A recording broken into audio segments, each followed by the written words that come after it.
Chapitre 1er. L'éducation, sa nature et son rôle. Premier point. Les définitions de l'éducation. Examen critique.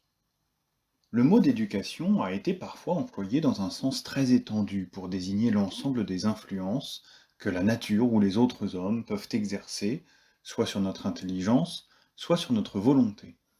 Elle comprend, dit Stuart Mill, tout ce que nous faisons par nous-mêmes et tout ce que les autres font pour nous, dans le but de nous rapprocher de la perfection de notre nature. Dans son acception la plus large, elle comprend même les effets indirects produits sur le caractère et sur les facultés de l'homme par des choses dont le but est tout différent, par les lois, par les formes du gouvernement, les arts industriels, et même encore par des faits physiques indépendants de la volonté de l'homme, tels que le climat, le sol et la position locale.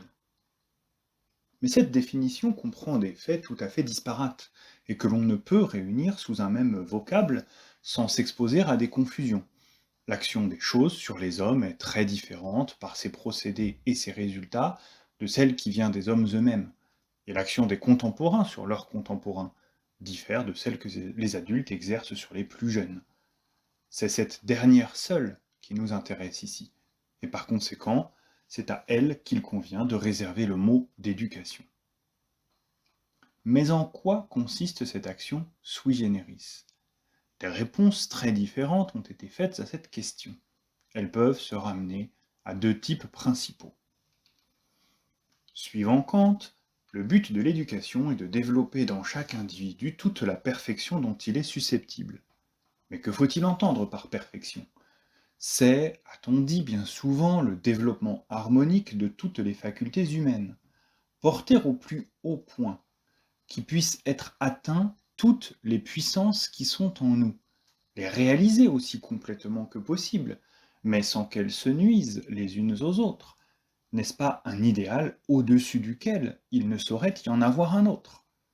Mais si, dans une certaine mesure, ce développement harmonique est en effet nécessaire et désirable, il n'est pas intégralement réalisable, car il se trouve en contradiction avec une autre règle de la conduite humaine qui n'est pas moins impérieuse. C'est celle qui nous ordonne de nous consacrer à une tâche spéciale et restreinte. Nous ne pouvons pas, et nous ne devons pas, nous vouer tous au même genre de vie. Nous avons, suivant nos aptitudes, des fonctions différentes à remplir, et il faut nous mettre en harmonie avec celles qui nous incombent. Nous ne sommes pas tous faits pour réfléchir. Il faut des hommes de sensation et d'action. Inversement, il en faut qui aient pour tâche de penser. Or, la pensée ne peut se développer qu'en se détachant du mouvement, qu'en se repliant sur elle-même, qu'en détournant de l'action extérieure le sujet qui s'y donne tout entier. De là, une première différenciation qui ne va pas sans une rupture d'équilibre. Et l'action, de son côté comme la pensée, est susceptible de prendre une multitude de formes différentes et spéciales. Sans doute cette spécialisation n'exclut pas un certain fond commun, et par suite un certain balancement des fonctions, tant organiques que psychiques, sans lequel la santé de l'individu serait compromise, en même temps que la cohésion sociale. Il n'en reste pas moins qu'une harmonie parfaite ne peut être présentée comme la fin dernière de la conduite et de l'éducation. Moins satisfaisante encore est la définition utilitaire d'après laquelle l'éducation aurait pour objet de faire de l'individu un instrument de bonheur pour lui-même et pour ses semblables. James Mill. Car le bonheur est une chose essentiellement subjective, que chacun apprécie à sa façon. Une telle formule laisse donc indéterminé le but de l'éducation, et par suite l'éducation elle-même, puisqu'elle l'abandonne à l'arbitraire individuel. Spencer, il est vrai, a essayé de définir objectivement le bonheur. Pour lui, les conditions du bonheur sont celles de la vie. Le bonheur complet, c'est la vie complète. Mais que faut-il entendre par la vie? S'il s'agit uniquement de la vie physique, on peut bien dire ce sans quoi elle serait impossible. Elle implique en effet un certain équilibre entre l'organisme et son milieu. Et puisque les deux termes en rapport sont des données définissables, il en doit être de même de leur rapport. Mais on ne peut exprimer ainsi que les nécessités vitales les plus immédiates. Or pour l'homme, et surtout pour l'homme d'aujourd'hui, cette vie-là n'est pas la vie. Nous demandons autre chose à la vie que le fonctionnement à peu près normale de nos organes. Un esprit cultivé aime mieux ne pas vivre que de renoncer aux joies de l'intelligence. Même au seul point de vue matériel, tout ce qui dépasse le strict nécessaire échappe à toute détermination.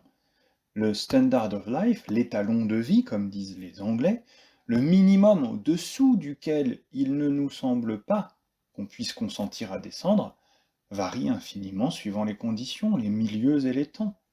Ce que nous trouvions hier suffisant nous paraît aujourd'hui au-dessous de la dignité de l'homme, telle que nous la sentons présentement, et tout fait croire que nos exigences sur ce point iront en croissant.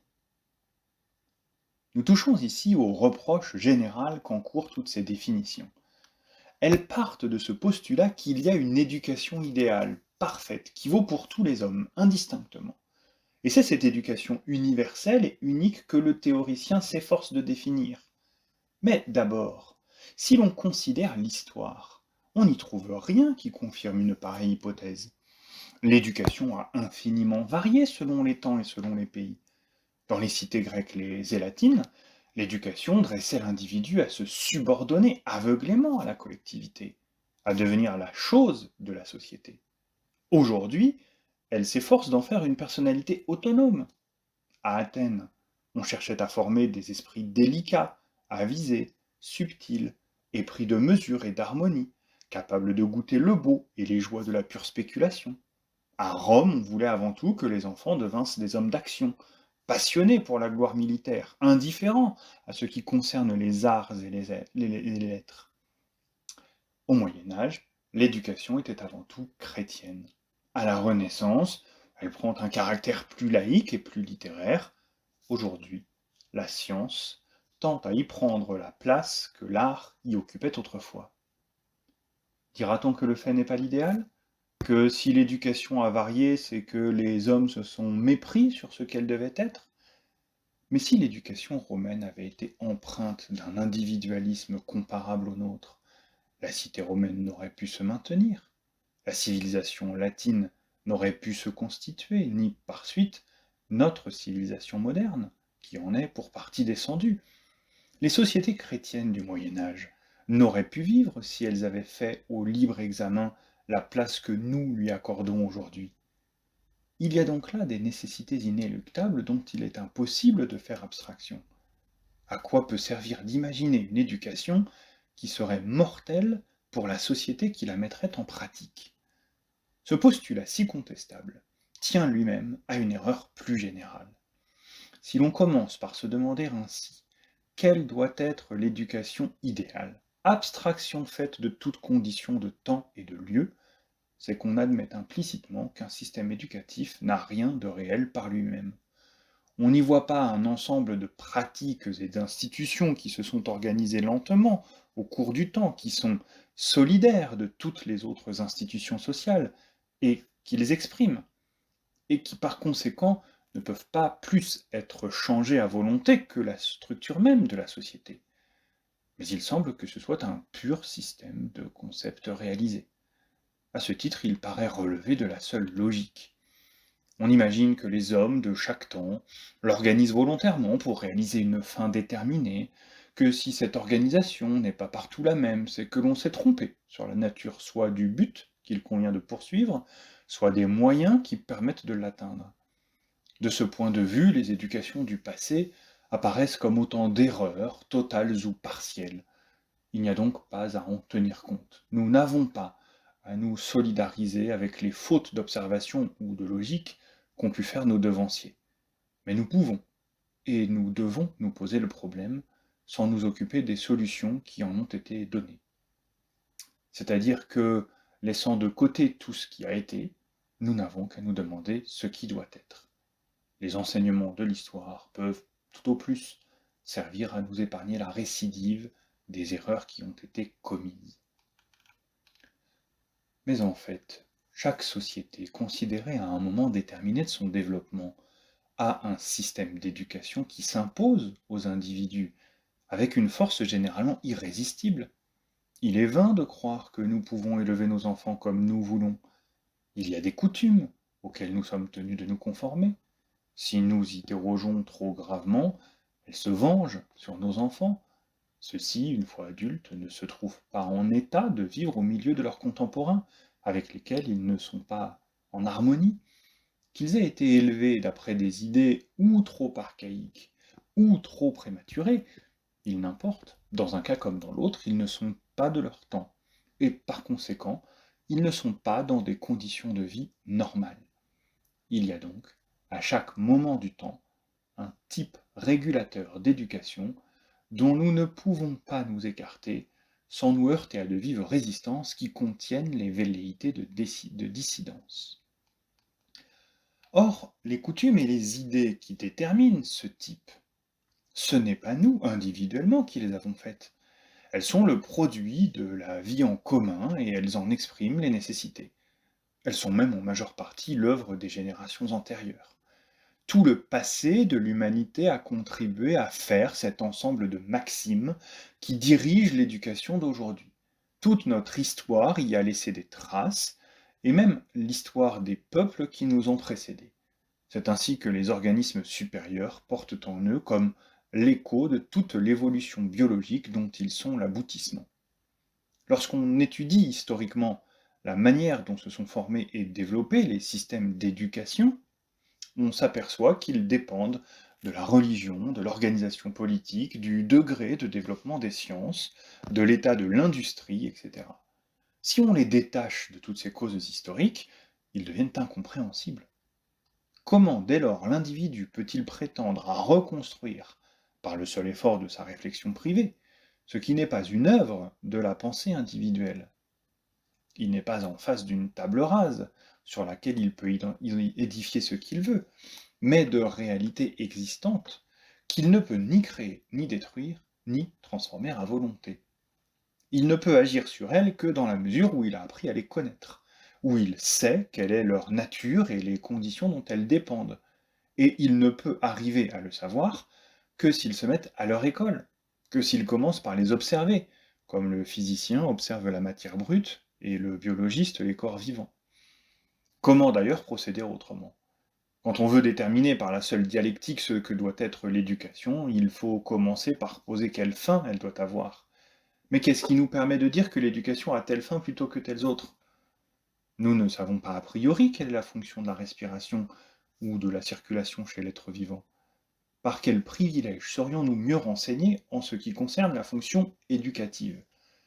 On répondra que de toute évidence elle a pour objet d'élever les enfants, mais c'est poser le problème dans des termes à peine différents, ce n'est pas le résoudre. Il faudrait dire en quoi consiste cet élevage, à quoi il tend, à quelle nécessité humaine il répond. Or on ne peut répondre à ces questions qu'en commençant par observer en quoi il a consisté, à quelle nécessité il a répondu dans le passé. Ainsi, ne serait-ce que pour constituer la notion préliminaire de l'éducation, pour déterminer la chose que l'on dénomme ainsi, l'observation historique apparaît comme indispensable. Deuxième point, définition de l'éducation. Pour définir l'éducation, il nous faut donc considérer les systèmes éducatifs qui existent ou qui ont existé, les rapprocher, dégager les caractères qui leur sont communs. La réunion de ces caractères constituera la définition que nous cherchons. Nous avons déjà déterminé, chemin faisant, deux éléments. Pour qu'il y ait éducation, il faut qu'il y ait en présence une génération d'adultes et une génération de jeunes, et une action exercée par les premiers sur les seconds. Il nous reste à définir la nature de cette action. Il n'est pour ainsi dire pas de société où le système d'éducation ne présente un double aspect. Il est à la fois un et multiple. Il est multiple. En effet, en un sens, on peut dire qu'il y a autant de sortes différentes d'éducation qu'il y a de milieux différents dans cette société. Celle-ci est-elle formée de castes? L'éducation varie d'une caste à l'autre. Celle des patriciens n'était pas celle des plébéiens, celle du brahman n'était pas celle du soudra.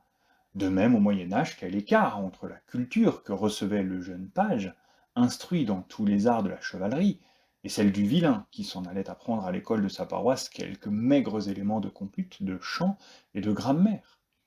Aujourd'hui encore, ne voyons-nous pas l'éducation varier avec les classes sociales, ou même avec les habitats? Celle de la ville n'est pas celle de la campagne, Celle du bourgeois n'est pas celle de l'ouvrier. On dira que cette organisation n'est pas moralement justifiable, qu'on ne peut y voir qu'une survivance destinée à disparaître. La thèse est aisée à défendre. Il est évident que l'éducation de nos enfants ne devrait pas dépendre du hasard qui les fait naître ici ou là, de tels parents plutôt que de tels autres. Mais alors même que la conscience morale de notre temps aurait reçu sur ce point la satisfaction qu'elle attend, l'éducation ne deviendrait pas pour autant plus uniforme. Alors même que la carrière de chaque enfant ne serait plus en grande partie prédéterminée par une aveugle hérédité, la diversité morale des professions ne laisserait pas d'entraîner à sa suite une grande diversité pédagogique. Chaque profession, en effet, constitue un milieu sui generis qui réclame des aptitudes particulières et des connaissances spéciales, où règnent certaines idées, certains usages, de certaines manières de voir les choses. Et comme l'enfant doit être préparé en vue de la fonction qu'il sera appelé à remplir, l'éducation, à partir d'un certain âge, ne peut plus rester la même pour tous les sujets auxquels elle s'applique. C'est pourquoi nous la voyons dans tous les pays civilisés, qui tend de plus en plus à se diversifier, à se spécialiser. Et cette spécialisation devient tous les jours plus précoce. L'hétérogénéité qui se produit ainsi ne repose pas, comme celle dont nous constations tout à l'heure l'existence, sur d'injustes inégalités, mais elle n'est pas moindre. Pour trouver une éducation absolument homogène et égalitaire, il faudrait remonter jusqu'aux sociétés préhistoriques au sein desquelles il n'existe aucune différenciation. Et encore, ces sortes de sociétés ne représentent-elles guère qu'un moment logique dans l'histoire de l'humanité. Mais quelle que soit l'importance de ces éducations spéciales, elles ne sont pas toutes l'éducation. On peut même dire qu'elles ne se suffisent pas à elles-mêmes. Partout où on les observe, elles ne divergent les unes des autres qu'à partir d'un certain point en deçà duquel elles se confondent. Elles reposent toutes sur une base commune. Il n'y a pas de peuple où il n'existe un certain nombre d'idées, de sentiments et de pratiques que l'éducation doit inculquer à tous les enfants indistinctement, à quelque catégorie sociale qu'ils appartiennent. Là même où la société est divisée en castes fermées les unes aux autres, il y a toujours une religion commune à tous. Et par suite, les principes de la culture religieuse, qui est alors fondamentale, sont les mêmes dans toute l'étendue de la population. Si chaque caste, chaque famille a ses dieux spéciaux, il y a des divinités générales qui sont reconnues de tout le monde et que tous les enfants apprennent à adorer. Et comme ces divinités incarnent et personnifient certains sentiments, certaines manières de concevoir le monde et la vie, on ne peut être initié à leur culte sans contracter, du même coup, toutes sortes d'habitudes mentales qui dépassent la sphère de la vie purement religieuse. De même, au Moyen Âge, serfs, vilains, bourgeois et nobles recevaient également une même éducation chrétienne. S'il en est ainsi de sociétés où la diversité intellectuelle et morale atteint ce degré de contraste, à combien plus forte raison en est-il de même des peuples plus avancés où les classes, tout en restant distinctes, sont pourtant séparées par un abîme moins profond, là où ces éléments communs de toute éducation ne s'expriment pas sous forme de symboles religieux, ils ne laissent pas cependant d'exister. Au cours de notre histoire, il s'est constitué tout un ensemble d'idées sur la nature humaine, sur l'importance respective de nos différentes facultés, sur le droit et sur le devoir, sur la société, sur l'individu, sur le progrès, sur la science, sur l'art, etc., qui sont à la base même de notre esprit national. Toute éducation, celle du riche comme celle du pauvre, celle qui conduit aux carrières libérales comme celle qui prépare aux fonctions industrielles, a pour objet de les fixer dans les consciences. Il résulte de ces faits que chaque société se fait un certain idéal de l'homme, de ce qu'il doit être au point de vue intellectuel autant que physique et moral. Que cet idéal est, dans une certaine mesure, le même pour tous les citoyens, qu'à partir d'un certain point, il se différencie suivant les milieux particuliers que toute société comprend dans son sein. C'est cet idéal, à la fois un et divers, qui est le pôle de l'éducation. Elle a donc pour fonction de susciter chez l'enfant 1. Un certain nombre d'états physiques et mentaux que la société à laquelle il appartient considère comme ne devant être absents d'aucun de ses membres. 2. certains états physiques et mentaux que le groupe social particulier, caste, classe, famille, profession, considère également comme devant se retrouver chez tous ceux qui le forment. Ainsi, c'est la société, dans son ensemble, et chaque milieu social particulier, qui détermine cet idéal que l'éducation réalise. La société ne peut vivre que s'il existe entre ses membres une suffisante homogénéité. L'éducation perpétue et renforce cette homogénéité en fixant d'avance dans l'âme de l'enfant les similitudes essentielles que réclame la vie collective. Mais d'un autre côté, sans une certaine diversité, toute coopération serait impossible. L'éducation assure la persistance de cette diversité nécessaire en se diversifiant elle-même et en se spécialisant. Si la société est arrivée à ce degré de développement où les anciennes divisions en castes et en classes ne peuvent plus se maintenir, elle prescrira une éducation plus une à sa base. Si au même moment le travail est plus divisé, elle provoquera chez les enfants, sur un premier fond d'idées et de sentiments communs, une plus riche diversité d'aptitudes professionnelles. Si elle vit en état de guerre avec les sociétés ambiantes, elle s'efforce de former les esprits sur un modèle fortement national. Si la concurrence internationale prend une forme plus pacifique, le type qu'elle cherche à réaliser est plus général et plus humain. L'éducation n'est donc pour elle que le moyen par lequel elle prépare dans le cœur des enfants les conditions essentielles de sa propre existence. Nous verrons plus loin comment l'individu lui-même a intérêt à se soumettre à ces exigences. Nous arrivons donc à la formule suivante. L'éducation est l'action exercée par les générations adultes sur celles qui ne sont pas encore mûres pour la vie sociale. Elle a pour objet de susciter et de développer chez l'enfant un certain nombre d'états physiques, intellectuels et moraux que réclament de lui et la société politique dans son ensemble et le milieu spécial auquel il est particulièrement destiné. Troisième point, conséquence de la définition précédente, caractère social de l'éducation. Il résulte de la définition qui précède que l'éducation consiste en une socialisation méthodique de la jeune génération. En chacun de nous, peut-on dire, il existe deux êtres qui, pour être inséparables, autrement que par abstraction, ne laissent pas d'être distincts. L'un est fait de tous les états mentaux qui ne se rapportent qu'à nous-mêmes et aux événements de notre vie personnelle, c'est ce qu'on pourrait appeler l'être individuel. L'autre est un système d'idées, de sentiments et d'habitudes qui expriment en nous non pas notre personnalité, mais le groupe ou les groupes différents dont nous faisons partie. Telles sont les croyances religieuses, les croyances et les pratiques morales, les traditions nationales ou professionnelles, les opinions collectives de toutes sortes. Leur ensemble forme l'être social. Constituer cet être en chacun de nous, telle est la fin de l'éducation. C'est par là d'ailleurs que se montre le mieux l'importance de son rôle et la fécondité de son action. En effet, non seulement cet être social n'est pas donné tout fait dans la constitution primitive de l'homme, mais il n'en est pas résulté par un développement spontané. Spontanément, l'homme n'était pas enclin à se soumettre à une autorité politique, à respecter une discipline morale, à se dévouer et à se sacrifier. Il n'y avait rien dans notre nature congénitale qui nous prédisposât nécessairement à devenir les serviteurs de divinités, emblèmes symboliques de la société, à leur rendre un culte, à nous priver pour leur faire honneur. C'est la société elle-même qui, à mesure qu'elle s'est formée et consolidée, a tiré de son propre sein ces grandes forces morales devant lesquelles l'homme a senti son infériorité. Or, si l'on fait abstraction des vagues et incertaines tendances qui peuvent être dues à l'hérédité, l'enfant, en entrant dans la vie, n'y apporte que sa nature d'individu. La société se trouve donc, à chaque génération nouvelle, en présence d'une table presque rase sur laquelle il lui faut construire à nouveau près. Il faut que, par les voies les plus rapides, à l'être égoïste et asocial qui vient de naître, elle en surajoute un autre, capable de mener une vie morale et sociale. Voilà quelle est l'œuvre de l'éducation. Et l'on en aperçoit toute la grandeur.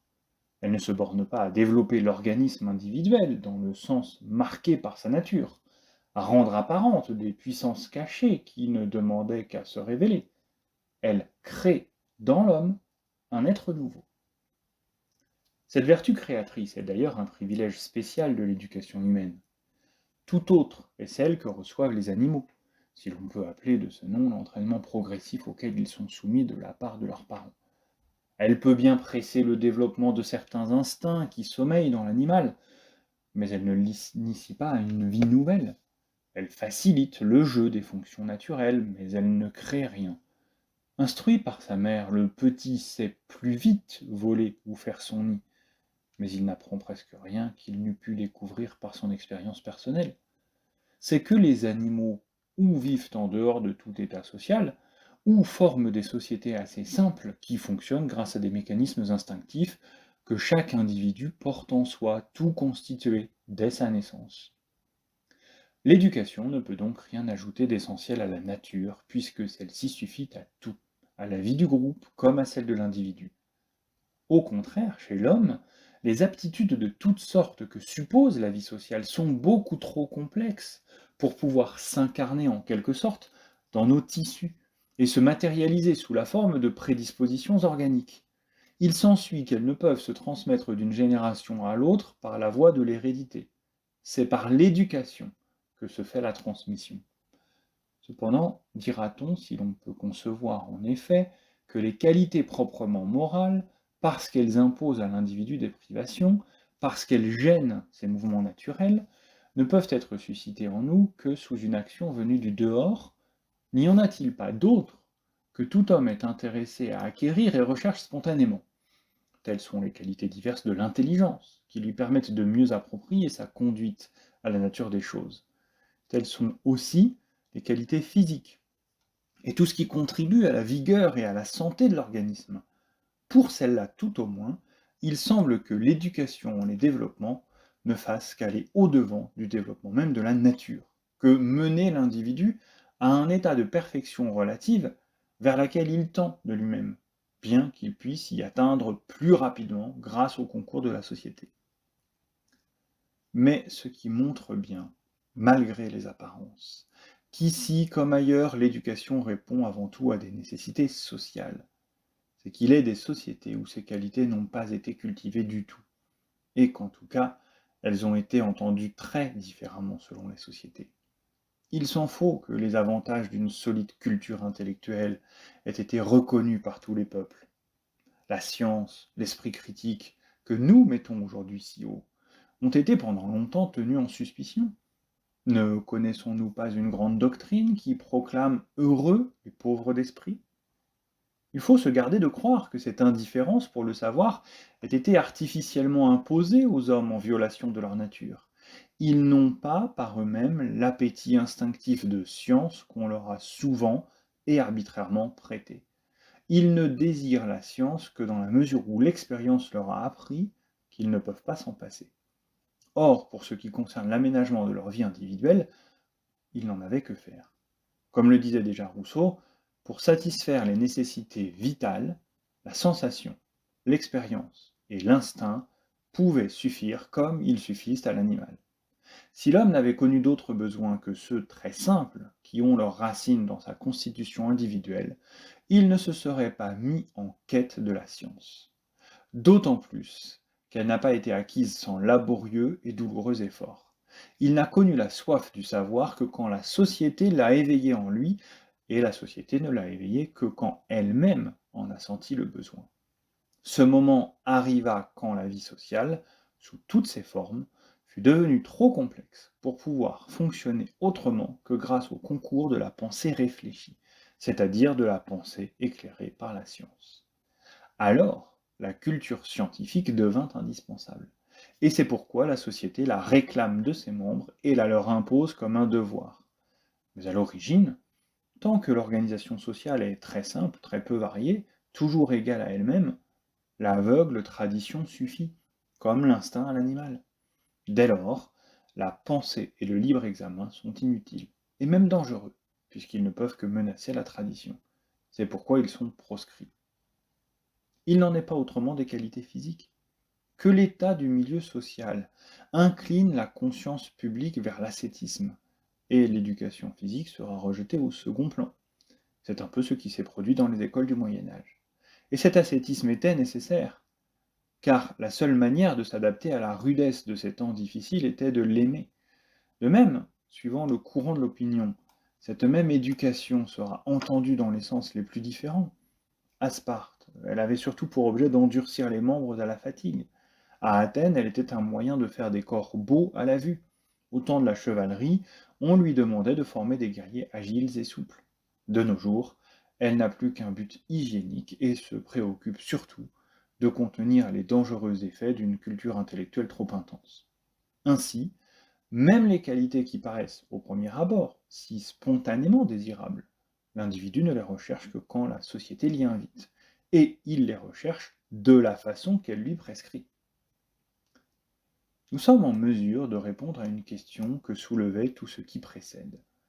Tandis que nous montrions la société façonnant, suivant ses besoins, les individus, il pouvait sembler que ceux-ci subissaient de ce fait une insupportable tyrannie.